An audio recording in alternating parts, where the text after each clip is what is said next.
absoluta por medio de Cristo, quien nos amó.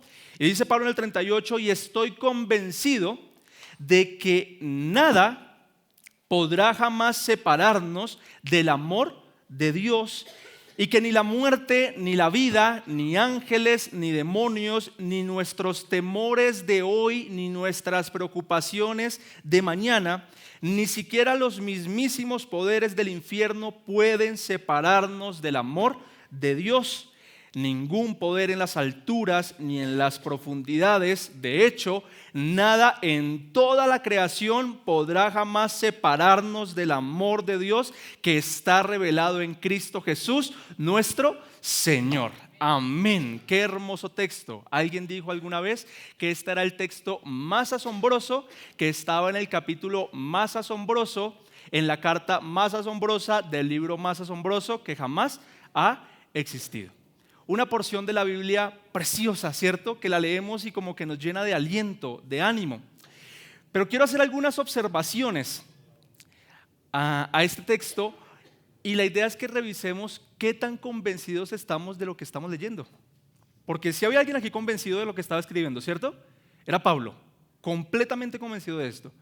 Pero ¿y nosotros estamos convencidos de esta verdad? Vamos a revisarlo. Entonces, en primer lugar, déjeme tratar de responder esa pregunta. ¿Algo hará que Dios deje de amarme? Es otra forma de escribir la pregunta inicial del texto. ¿Acaso hay algo que pueda separarnos del amor de Cristo? Y creo que todos ya tenemos una respuesta rápida para eso porque lo acabamos de leer, ¿cierto? ¿Y la respuesta qué es? Nada.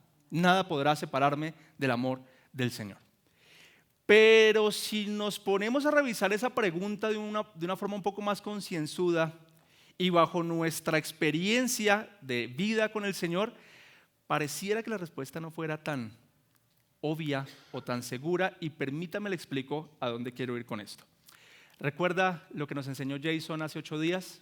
Jason nos predicó desde aquí que en este año debíamos estar evaluándonos constantemente y que nuestra vara de medida para ver si pasamos o no era imitar a Dios. Eso estaba en Efesios capítulo 5, versículo 1. Sean imitadores de Dios y examínense constantemente cómo están andando. Y en estos 12 días, en esa evaluación, si es que la ha hecho, ¿cómo le ha ido? Pues ¿cuál es el objetivo de esa evaluación? Ver si somos tan amorosos como Dios es amoroso, ver si somos tan pacientes como Dios es paciente, ver si somos tan perdonadores como Dios perdona. Y a eso tenemos que estar jugando constantemente los cristianos en nuestro día a día, revisándonos y evaluándonos a la luz de quién es nuestro Dios. Le vuelvo a repetir, ¿cómo le ha ido estos primeros 12 días? Tal vez bien, ¿cierto? Hay días donde nos va bien con eso. Y seguramente en este año vendrán días donde nos va a ir bien con eso. Nos evaluaremos y revisaremos que efectivamente vivimos como el Señor pide que vivamos. Y nos alegraremos en esos momentos, ¿cierto? Serán motivos de alegría. Y tal vez no sea solo un día, tal vez sea una temporadita larga donde estemos bien enchufados con el Señor y estemos caminando como Él demanda que caminemos. Pero le tengo casi que una lamentable profecía. No todos los días van a ser así. Habrán días este año donde lamentablemente, y quisiera que así no fuera, pero por causa de nuestro pecado, van a haber días donde en la evaluación no nos vaya ¿cómo? Tan bien, ¿cierto? Días de fracaso. Y tal vez no sea solo un día, tal vez sean 2, a veces se pueden convertir en 3, ¿cierto? Y a veces se puede alargar un poquito más esa sensación de fracaso, de que no nos fue tan bien comparándonos con el Señor, de que sentimos que le fallamos, que le fracasamos. ¿Por qué sé que esto va a pasar este año? ¿Por qué se lo puedo casi que asegurar? ¿Porque el año pasado pasó? Claro, pasó. ¿Y el antepasado? También ocurrió. Y este año, pues lamentablemente, y como le digo, quisiera que no fuera así, pero van a haber momentos donde las circunstancias lamentablemente a veces nos ganen. Van a haber momentos donde lamentablemente, y no quisiera decírselo o no quisiera decirle que así va a ser, pero lamentablemente así va a ser, el pecado, vamos a ceder ante el pecado, por las circunstancias, por las dificultades. Y la pregunta es, ¿cuál es nuestra reacción o cuál es nuestro comportamiento cuando le fallamos al Señor? ¿Qué es lo que suele ocurrir en nosotros cuando nos enfrentamos a esos días o temporadas de fracaso? Ahí aparecen ideas y pensamientos sumamente equivocados como: Dios ya se cansó de mí, tengo vergüenza con Dios, tengo pena con Dios y no me quiero acercar a Él. ¿Le ha pasado? Claro que sí, a todos nos ha pasado. Y como que tendemos a escondernos, como que tendemos a huir de su presencia, porque eso fue lo que ocurrió con Adán y Eva. ¿Se acuerda cuando les descubrieron su pecado? Lo primero que hicieron fue esconderse del Señor, no querían estar en su presencia. Lo mismo ocurrió con Pedro cuando se dio cuenta de que le había fallado al Señor, y por allá hay un texto que dice que Jesús cruzó miradas con Pedro después de que lo había traicionado. ¿Qué hizo Pedro? Huir y esconderse y tratar de no estar cerca de la presencia del Señor. Y ese es el comportamiento que la mayoría de nosotros tenemos cuando le fallamos al Señor. Rompemos nuestra comunión con Él, nos alejamos de Él, no volvemos a orar, no volvemos a acercarnos a las Escrituras por vergüenza, por temor, por culpa, por la razón que sea. Y entonces, volviendo a preguntar si hay algo que pueda separarnos del amor de Dios, la respuesta parece ya no tan absoluta, ¿cierto? Ya como que no podemos decir con seguridad, nada me puede separar del amor de Dios, sino que por el contrario, hay algunas cosas que sí pareciera que fueran a separarme del amor del Señor. Incluso hay algunos que sé que asisten a las congregaciones cristianas, espero que aquí no sea el caso, que rompieron su comunión con el Señor hace mucho tiempo. Tuvieron su temporada de pecado, tuvieron su temporada de apartarse del Señor, y tienen tanta vergüenza, sintieron tanta pena, sintieron que Dios ya los había abandonado, que Dios los había dejado, que jamás volvieron. Y aún siguen asistiendo a la iglesia, puede que aún sigan sirviendo en algún ministerio, puede que aún sigan desarrollando sus dones y talentos en la congregación, pero ellos saben que hace mucho tiempo rompieron su comunión con el Señor. Ellos hace mucho tiempo dejaron de sentirse amados. Hace mucho tiempo sintieron que Dios los había abandonado. Tal vez sea el caso de alguno. Y entonces, ¿dónde queda el amor de Dios que no se separa de nosotros? ¿Sabe cuál es el problema? Yo entiendo a las personas que se sienten así, porque nuestra experiencia aquí con el amor que percibimos, el amor que experimentamos de parte de las personas que nos rodean, es un amor totalmente contaminado por el pecado. Es un amor sumamente condicionado. Yo amo y me aman si se cumplen ciertas condiciones, si se cumplen ciertas acciones. Pero si esas acciones dejan de ocurrir, el amor aparentemente deja de ser, ¿o no?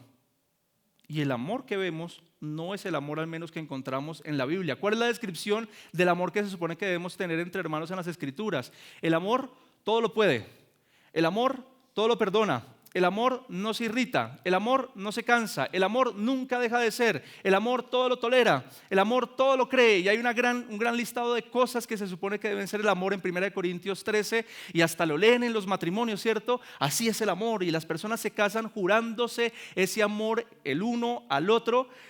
Pero la realidad es que aún esas parejas que se juran el amor allí en el altar delante del Señor, ¿cuántos casos no hemos visto de divorcios? Donde el amor, ese amor que se juraron, aparentemente dejó de ser, ¿cierto? Como que sí se acabó, como que sí se irritó, como que no era lo que tanto decía la Escritura. Y alguien podrá decir, no, pero es que el amor entre parejas, la convivencia es muy dura, pastor, y claro, las circunstancias hacen que se dañe el amor. Entonces hablemos de un amor más puro, tal vez el amor de una madre hacia un hijo, ¿cierto? Que aparentemente es como un amor más puro. ¿Cuántos casos de abandonos de niños recién nacidos no hay? De madres que tuvieron a su pequeño en sus brazos y lo dejaron abandonado en algún lugar por las circunstancias o por las razones que sean. Y el amor puro del que tanto se habla de madre a hijo, dejó de ser, ¿cierto? Permítame darle unas cifras un poco escandalosas con respecto a esto. Tenemos una frase en pantalla. En el año 2023, el año pasado, se registraron 68.843 matrimonios en Colombia. Ay, qué bueno, ¿cierto? Hartos matrimonios. Pero de los cuales, los divorcios alcanzaron una cifra de 25.272. Es decir, que en promedio hubo 69 divorcios diarios, lo que comprueba que por cada 3 matrimonios celebrados, al menos uno termina en separación. Y el amor, ¿dónde está? El amor que experimentamos, el amor que tanto nos juramos. Otra cifra un poco escandalosa. El año pasado, tan solo en los primeros 23 días del mes de enero, ya se registraban 53 casos de abandono de niños menores entre los 0 y los 5 años, tan solo en Bogotá. En 23 días, 53 casos de niños abandonados, dejados en algún lugar. El año pasado, como en diciembre, hubo una noticia de una mamá, creo que fue, no sé si fue en Bogotá o en Chía, una dama de 15 años, una señorita que acaba de tener a su hijo, y como nació lo puso en una bolsa y lo dejó en un basurero creo que fue de D1, si no estoy mal, de un D1. Y no fue sino hasta que los vecinos escucharon llorar al niño que llamaron a la policía y lo pudieron rescatar. Y el amor, esa es nuestra experiencia del amor, es un amor corruptible, es un amor que se irrita. No se irrita usted con su pareja, no se irrita usted con la persona que está a su alrededor, con sus hijos, como que no siente que a veces el amor como que se va apagando. ¿Y sabe cuál es el problema? Que queremos trasladar ese amor corrupto, ese amor contaminado por el pecado, al amor que Dios tiene por nosotros, y eso es lo peor que nosotros podemos hacer, tratar de humanizar a Dios, tratar de trasladarle nuestras emociones, nuestras convicciones pecaminosas a Él, porque si hay alguien que ama y nunca deja de amar, ese es nuestro Dios. El amor de Dios no es un amor condicional. Él no te ama o te deja de amar dependiendo de lo que tú hagas o dejas de hacer. Él decidió amarte y te va a amar sin importar, y esta frase es un poquito peligrosa, espero explicarlo un poquito más adelante, pero sin importar lo que tú hagas o dejes de hacer. Lo que pasa es que si Él te ama, Él te va a corregir, ¿cierto? Él te va a arreglar, Él no te va a dejar tal y como estás. Pero amado hermano, si el Señor te amó, nada va a hacer que Él deje de amarte. Piense por un momento en cuál es el pecado más escandaloso que usted ha cometido. Ahí en su cabeza. O si alguno lo quiere compartir. Piense. Grave, ¿cierto? Y uno dice como, qué vergüenza. ¿En qué momento hice yo esto? No sé si ya tuvo esa conversación con el Señor sobre ese pecado. Hay gente que lo sepulta y nunca más va a hablar con el Señor acerca de lo que ocurrió. Pero creo que ninguno de esos pecados que alguno de nosotros haya cometido tiene punto de comparación con el pecado que cometió Pedro. Negar a Jesús ahí en vivo y en directo, teniéndolo ahí. La primera vez tal vez uno diría como, bueno, eran los nervios, ¿cierto? Porque iba Jesús adelante con los soldados romanos y Pedro iba a una distancia, entre comillas, prudente, viendo desde lejos lo que estaba pasando, pero con miedo de que a él también le pasara lo mismo. Entonces llegan a un lugar y Jesús va adelante y unas personas reconocen a Pedro y le dicen, ¿tú eras un seguidor de Jesús? No, yo a ese no lo conozco. Y continúa el camino y hay otro grupito de personas que lo reconocen. Tú eres de ellos, nosotros te vimos con él, no nos digas que no, yo a él no lo conozco. Y ya la paciencia de Pedro empezaba un poco a exasperarse. Sí que era impaciente Pedro, ¿cierto? Y llega al tercer lugar. Pero ¿cómo nos vas a decir que andabas con él si hasta hablas como él? Si dices las cosas que él. Y se puso a decir groserías para que creyeran que él no conocía a Jesús.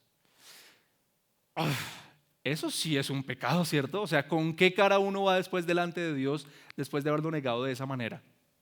Si tanto a veces juramos decir, yo daría mi vida por ti, yo haría todo lo que tú me digas, ¿cierto? Eso se lo decimos al Señor. Y Pedro también se lo dijo, Señor, yo daría mi espada por ti. Y aquí se lo estaba negando de frente. ¿Y con qué cara después iba Pedro delante del Señor? Y nuestra intuición apunta a que el amor de Dios por Pedro ya debió haber cesado en ese momento. Pedro debió haber dicho, ya Dios se cansó de mí, ya el Señor se cansó de mí, ya he sido suficiente pecador, el Señor no va a insistir más conmigo, sencillamente voy a tener que volver a mi vida anterior porque Dios ya no tiene nada más que hacer conmigo. Y efectivamente fue lo que hizo. Recuerda lo que pasó con Pedro después de haberlo negado, volvió a su vida antigua, volvió a su barca a pescar. Dejó todo atrás. No quería acercarse más al Señor. Muchos han hecho eso. Pero ¿qué hace el Señor? He ahí el amor incondicional del Señor. Se acerca a Pedro. Y está esa conversación incómoda, ¿no? Pedro, ¿me amas? ¿Cómo me preguntas eso? Pedro, ¿me amas? Y a lo último Pedro dice, sí, Señor, te amo. Y es como si Jesús le dijera, pues apacienta mis ovejas, vuelve, ven, regresa. Y es lo mismo que quiere hacer el Señor con cada uno de nosotros cuando pecamos, cuando nos apartamos de Él. Y como les digo, nuestro instinto natural es a escondernos y a huir de Él y a pensar que Él va a dejar de amarnos, pero eso no es cierto. Él se acerca a nosotros y lo que Él quiere decirnos es: yo necesito y quiero restaurarte, quiero que vuelvas a mí, me necesitas, tienes que estar en comunión conmigo, tienes que estar cerca de mí. Y somos nosotros los que ponemos un montón de barreras para no acercarnos a nuestro Señor. Una historia para ilustrarle un poco mejor cuál es el amor del Señor. Un muchacho de 15 años tiene unas malas amistades. ¿Tuvo usted malas amistades cuando tenía 15 años? Esas amistades que lo llevan a uno a hacer un poco de travesuras, ¿cierto? Y este muchacho está buscando todo lo que le genere adrenalina, toda travesura que le genere adrenalina con sus amigos, va para adelante. Y el muchachito descubre cómo utilizar la tarjeta de crédito de la mamá. Y empieza a usarla, según él, de forma prudente, de tal manera que la mamá nunca se diera cuenta. Un día él llega del colegio, va a abrir la puerta de su casa. Cuando la abre, da 2 pasos adelante y la primera escena que ve en sus ojos es a su papá, a su mamá sentados en el comedor y encima de la mesa la tarjeta de crédito ahí puestecita. Usted alcanza a sentir lo que sintió ese muchacho, ¿cierto? Todos hemos sentido ese miedo profundo, ese susto ahí, esa agonía. ¿Cuál es la reacción de este muchachito? Sale corriendo porque él sabe lo que va a pasar y se mete a su habitación, cierra la puerta con todas sus fuerzas y empieza a poner un poco de obstáculos para que la puerta no pueda abrirse y nadie pueda entrar. Y él está allí sentado en su cama llorando y las emociones son muchas. Una de las tantas razones por las que uno llora cuando lo descubren en una falta es porque uno siente que decepcionó, en este caso pues a los papás, ¿cierto? Eso duele. También tiene miedo, también tiene angustia y ahí está en un mar de lágrimas este muchachito. Y al momentico escucha que el papá viene por el pasillo y se acerca el momento, ¿no? Y el papá toca la puerta. Hijo, quiero que sepas que no estamos molestos contigo, solo queremos saber qué hicimos mal y me encantaría que abrieras esa puerta y poder darte un abrazo.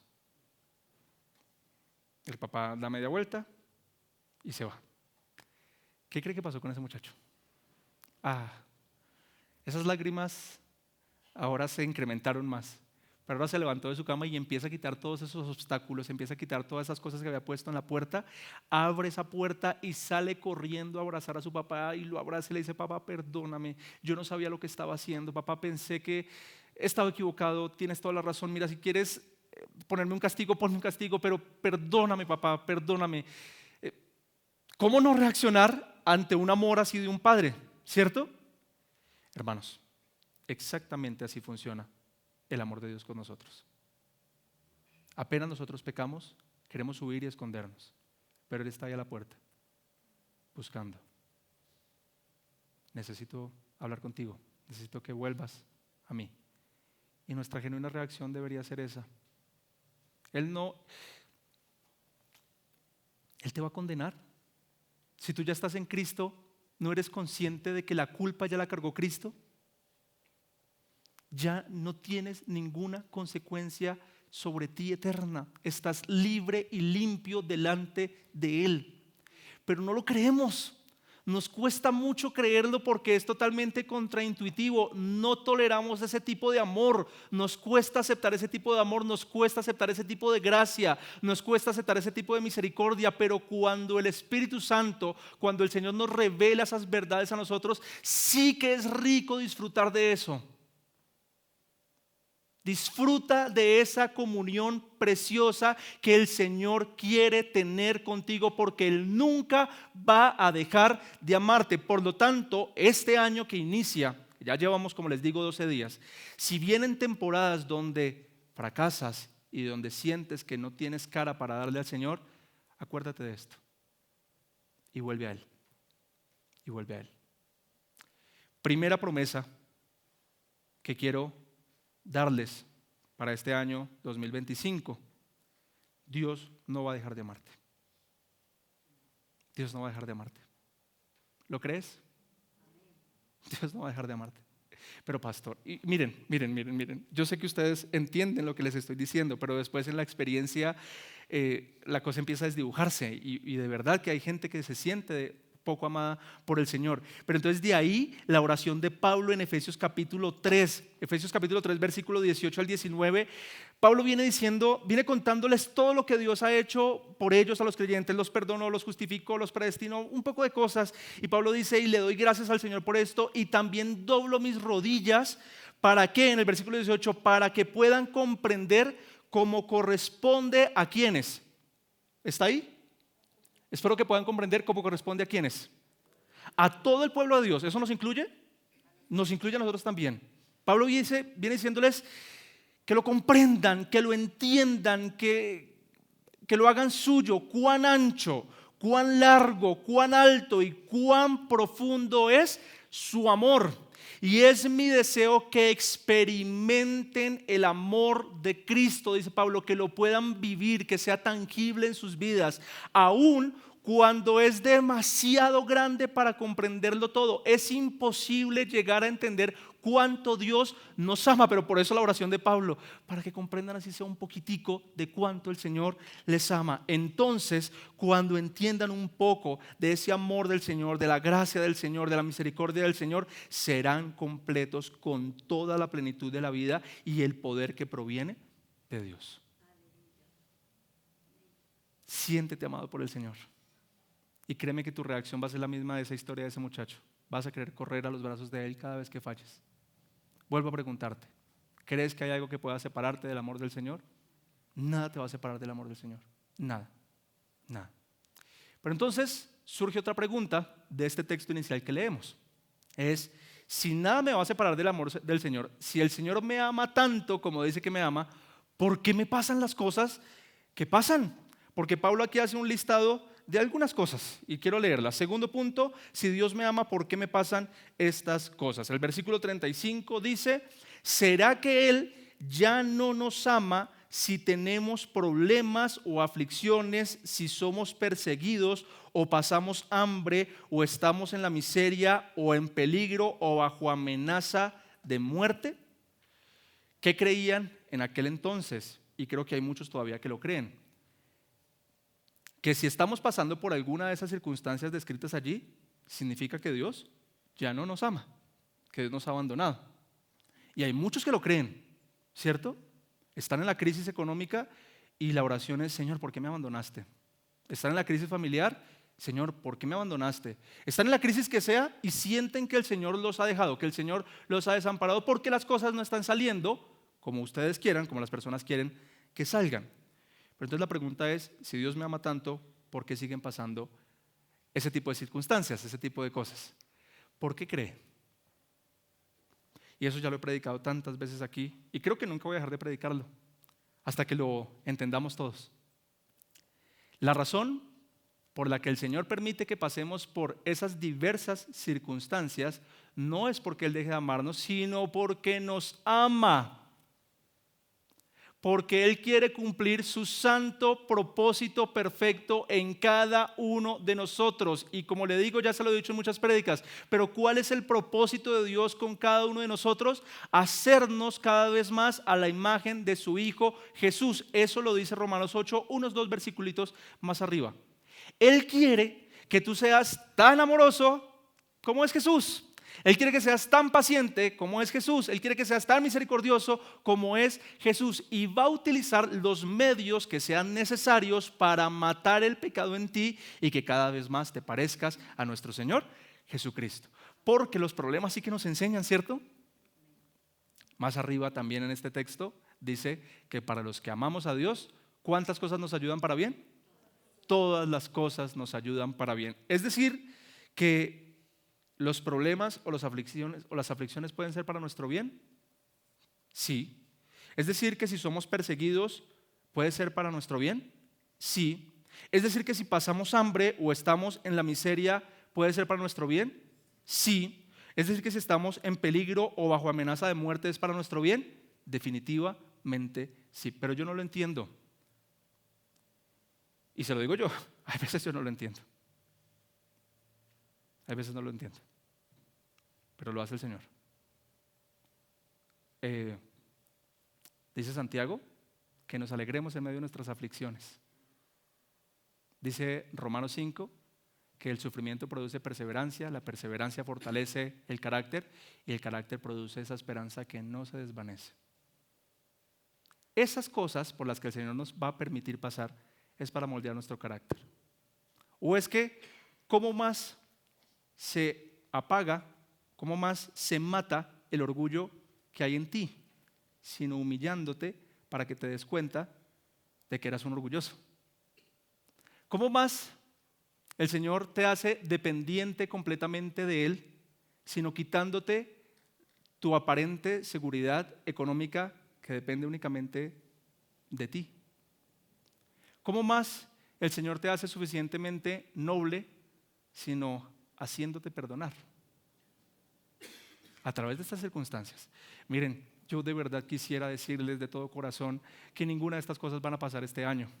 Que el Señor va a tratarnos con suavidad y que va a guiarnos por el camino hacia Él de forma suavecita y sin que nos duela, pero no puedo prometerles eso porque el Señor promete que sí va a doler, que Él nos va a moldear, que Él va a trabajar en nuestro carácter, que el Señor va a coger su cincel y nos va a golpear donde tenga que golpear para hacernos cada vez más a la imagen de su Hijo Jesús. Y mientras que tú no entiendas eso, entonces los problemas y las dificultades vas a verlas desde otra óptica, pero cuando tú aprendas a entender estas verdades de esta manera, vas a darle gracias al Señor por las circunstancias donde Él te está pasando, porque va a desnudar el pecado que hay en tu corazón y vas a querer cambiar.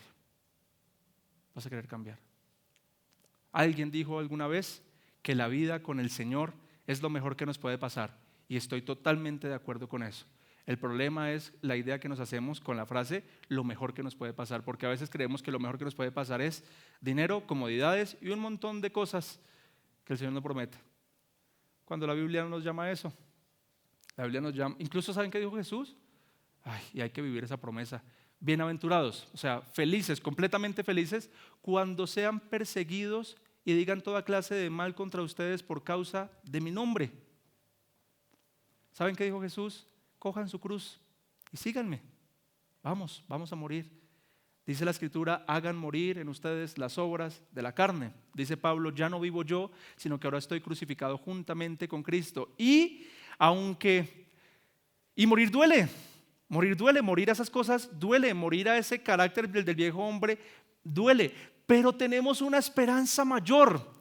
Sabemos que todo ese proceso, sabemos que todas esas circunstancias por donde Dios nos va a pasar apuntan a la esperanza perfecta que tenemos y es la vida eterna con nuestro Señor Jesucristo. Por lo tanto, el dolor pasajero que tengamos en este mundo no tiene punto de comparación con las glorias eternas que nos esperan a los que esperamos en Jesús. ¿Cuántos dicen amén a eso? Pablo lo promete aquí desde las Escrituras. Miren, todos esos problemas, todas esas cosas, Dios las permite porque en el versículo 36 dice, como dicen las Escrituras, por tu causa nos matan, ¿cuántos días? Cada día. Y nos tratan como ovejas en el matadero. ¿Por causa de quién? Por causa de Cristo, por causa del Señor. Por causa de Él vamos a tener que estar muriendo constantemente y nos van a tratar como ovejas que van rumbo al matadero. ¿Quién quiere ir como una oveja rumbo al matadero? ¿Quién quiere ir a morir detrás de los pies de Cristo? ¿Quién quiere seguir las pisadas del Maestro? Muy pocos. Muy pocos. Muy pocos. De verdad. Pero es tan necesario. es tan necesario morir para que Él viva, morir a nosotros. Si Dios te ama, te va a moldear. Y Él sabe moldearte. Él sabe exactamente lo que tú necesitas, mucho más de lo que tú sabes de ti mismo. Si te consideras muy noble, muy humilde, espérate. Si te consideras muy bueno para perdonar, espérate. Él sabe lo que tú necesitas. Él sabe lo que tú necesitas. Por lo tanto, cuando lleguen esos problemas, cuando lleguen esas circunstancias, hermanos, nunca lleguemos a pensar que Dios ha dejado de amarnos, sino que por el contrario, es una evidencia de que Dios sigue trabajando con nosotros. Un ejemplo muy pequeñito y muy sencillo. ¿Ama un papá, una mamá al bebé que no lo lleva a ponerse las vacunas? No, ¿cierto? El papá y mamá que ama a su bebé lo lleva a ponerse las vacunas. ¿Y el bebé le alegra eso? ¿Le gusta? Él ni sabe lo que está pasando. Solo cuando entra la inyección que empieza a llorar. El Señor nos ama aun cuando nos lleva a ponernos las vacunas, cuando nos lleva a purgarnos de las cosas que no están bien en nosotros. Por lo tanto, dice Pablo en el versículo 37 que aún esas cosas no nos van a separar del amor del Señor. Claro que no. A pesar de todas estas cosas, nuestra victoria es absoluta, es completa por medio de Cristo, quien nos amó. Otra promesa de las Escrituras. Jesús dijo, en el mundo tendréis aflicciones. ¿Quién reclama esa promesa? ¿A quién? ¿Ustedes dieron de esas cartoncitos, esas promesas que daban como de regalito antes? Yo nunca vi esa promesa ahí en una de esas hojitas. En el mundo tendréis aflicciones. Pero es una promesa, ¿cierto? Y andamos reclamando más bien un poco de promesas del Antiguo Testamento que ni son para nosotros, eran para el pueblo de Israel.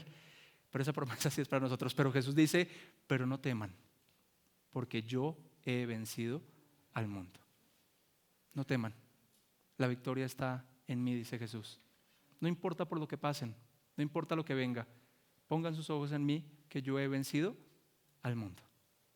La segunda promesa que quiero darles para este 2025 es que Dios va a seguir moldeándote. ¿Quién dice amén a esa promesa?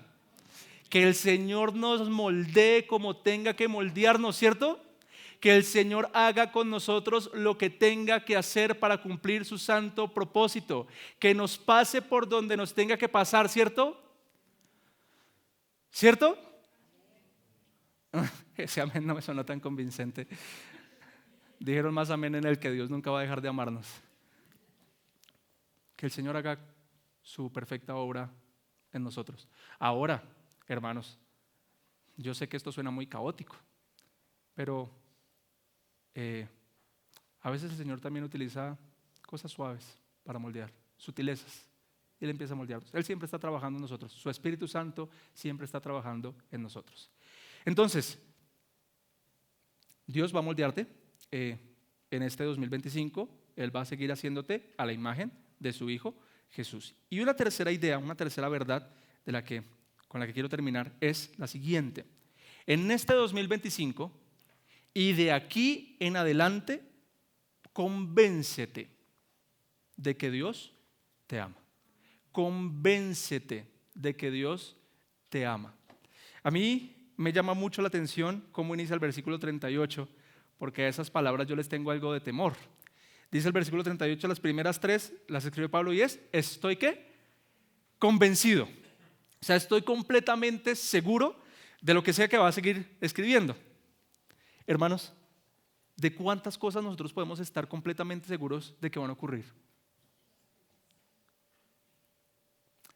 Si nos ponemos a revisar eso con detenimiento, nos damos cuenta de que no son muchas y de hecho van más bien siendo pocas y cada vez más pocas. ¿Alguno sabe si mañana va a estar con vida? ¿Está completamente seguro de eso? No. ¿Alguno sabe si va a estar saludable mañana? No lo sabemos. ¿Alguno sabe si la guerra va a despegar mañana? ¿Una guerra mundial? Tampoco lo sabemos. Creemos que esas cosas no van a pasar, creemos que vamos a estar saludables mañana, creemos que vamos a estar vivos mañana, que el sol va a seguir saliendo, que el universo se va a seguir comportando tal cual como lo vemos, pero ¿estamos completamente convencidos de que eso va a ocurrir? No nada, no podemos estar completamente convencidos de nada de lo que ha de venir porque nosotros no sabemos. Pero aquí Pablo, que estoy seguro que entendía esta misma cosa que les estoy diciendo, sí está diciendo que hay algo de lo que está completamente convencido, pero sumamente convencido, es decir, es como el cimiento de su vida, es algo inamovible, no hay nada que lo haga dudar de esto que va a decir Pablo a continuación. Y yo espero que nosotros, y le oro al Señor para que sea así, que el Espíritu Santo nos convenza, que nosotros podamos decir lo mismo que Pablo y estemos completamente convencidos de esta verdad, de que absolutamente nada nos va a separar del amor del Señor. Y Pablo aquí hace un listado de cosas que uno dice como, creo que eso sí podría separarme del amor del Señor, pero definitivamente no. Dice Pablo, estoy convencido de que nada podrá jamás separarnos del amor de Dios. Ni la muerte, comienza Pablo. Hay mucha gente que le teme a la muerte por su pecado, ¿no? Temen a morir. Porque vuelve y juega. Esto suelo decirlo para despertar conciencia en algunos. Puede que lleven mucho tiempo en la iglesia, pero ellos saben que no están bien con el Señor. Y le temen a la muerte. Como si tuvieran muy seguros los días de cuánto tiempo queda, ¿no? Pero cuando piensan en la muerte les da miedo porque ellos sí creen en la verdad del cielo y el infierno y les atemoriza el hecho de que estén sin comunión con el Señor porque piensan que se van a ir para el infierno y que la muerte los puede separar del amor del Señor. Pero si tú estás en Cristo, ninguna condenación hay y ni la muerte podrá separarte del amor del Señor.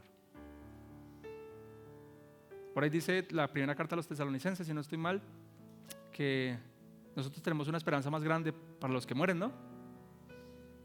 Descansan, se van ya con el Señor. Ya no, Pablo decía, para mí el morir es ganancia porque nos vamos con Él. Porque nos vamos con Él, ¿cierto? Y por eso es ganancia. Eso es una idea un poco compleja y un poco profunda. Pero lo que voy es que la muerte tampoco nos va a poder separar del amor del Señor. No le temas a la muerte si estás en Cristo. No le temas al Señor si has perdido tu comunión con Él. Más bien vuelve a Él. Vuelve a Él porque Él te está esperando. Estoy convencido de que nada podrá jamás separarnos del amor de Dios. Ni la muerte, ni nada en nuestra vida, ni siquiera los ángeles, ni los demonios podrán separarnos del amor del Señor. Ni nuestros temores de hoy. Sí que tenemos un poco de temores hoy, ¿no? Nuestro presente. Y acudo a la misma idea que he repetido durante casi todo el sermón. Pero es que pastor, usted no sabe quién soy yo, usted no sabe qué he hecho yo, usted no sabe cuál es mi presente, cómo el Señor me va a amar. Ese es un miedo que solo tú tienes. Y el amor echa fuera todo temor.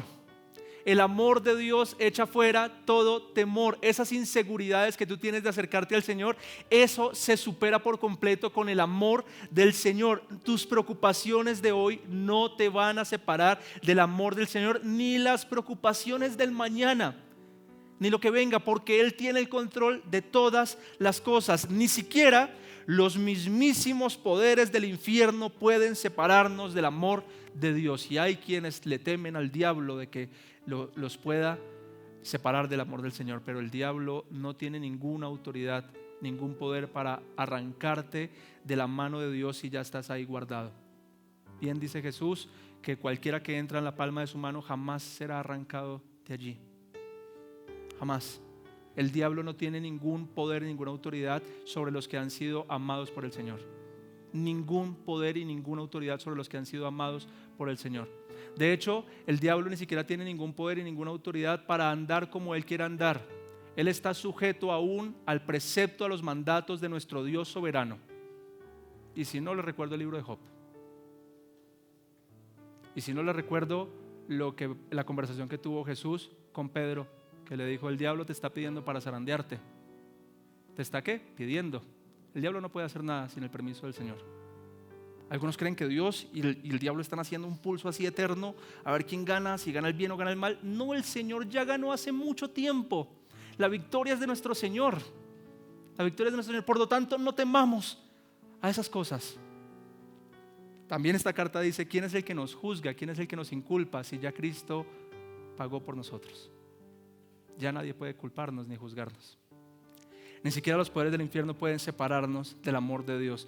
Ni ningún poder en las alturas ni en las profundidades. O sea, lo que Pablo aquí está tratando de decir es desbordándose en palabras para hacerle entender a sus lectores que nada podrá separarnos del amor del Señor. De hecho, nada en toda la creación podrá jamás separarnos del amor de Dios que está revelado en Cristo Jesús, nuestro Señor. La mayor evidencia de que Dios te ama profundamente es Cristo Jesús, nuestro Señor. Por allá, primera de Juan, capítulo 4, versículo 10 dice que en esto consiste el amor, no en que nosotros hayamos amado a Dios, sino en que Él nos amó primero y envió a su Hijo Jesús para pagar por nuestros pecados.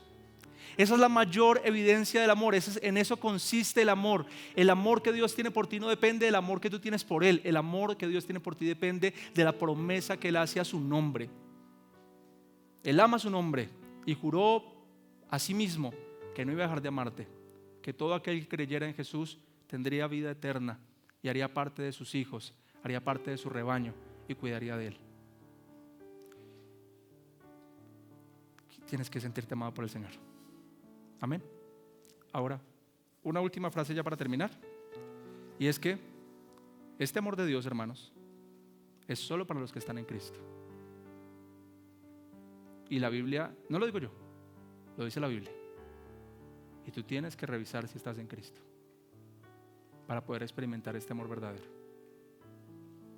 Una tarea, revísense, examínense a ver si están en la fe, dice la Escritura. Después hablamos de eso, ¿está bien? Les animo a que se pongan en pie y oramos juntos a nuestro Señor.